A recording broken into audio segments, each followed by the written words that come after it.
Who make schism, and who remain in the church? According to St. Theodore the Studius, St. Theodore the Studite writes to Basil the monk, "We are not separated, O wander, from the church of God. We do not suffer this, but if we do, we fall into many sins. However, united with her and nourished by the divine doctrines, we are careful to observe her rules and regulations, and to shake and tear away from her, which truly has no stain or wrinkle, according to either the word of faith or the standard of the canons, from the beginning of the century until now, is that of those whose faith is perverse and whose life is irregular and unscriptural, of whom even Joseph, who buried the adulterer, is one, who, while tolerating communion with him as blameless, burn also those who institute it as innocently performing the sacred rites. St. Theodore the Studite, pg 99, 997 c, to Basil the monk. He also writes to Patriarch Nicephorus, "We are not schismatics, O holy head of the Church of God, lest we suffer this.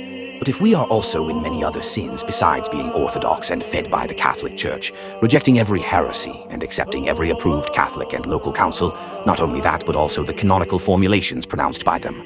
For no one is perfect orthodox, but only half-hearted, having the right faith, but not addressing the divine rules." St. Theodore the Studite, pg 99, 989 a, to Patriarch Nicephorus. He also writes, "For it, the Church, must not have spot or wrinkle, so that we may say again, let it be understood that it is not adorned with impious doctrines and irregular practices.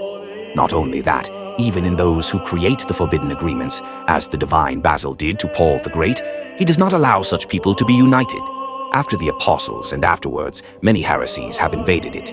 Many heresies have afflicted the church, and ungodly and irregular impurities have taken hold, appeared, temporarily prevailed as they do now.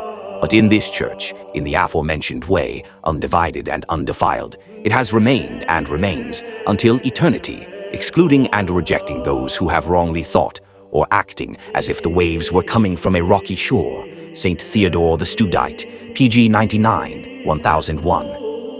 In conclusion and advisorily, he writes, "For this reason I remind you, as a least brother and son, not to be silent lest we become the cry of Sodom, not to be sparing of those below, lest we forget those above, not to scandalize the Church of Christ, which is also in 3 Orthodox churches, defined according to the saints, lest we be condemned by the decision of the Lord." St. Theodore the Studite, pg 99, 1049 b.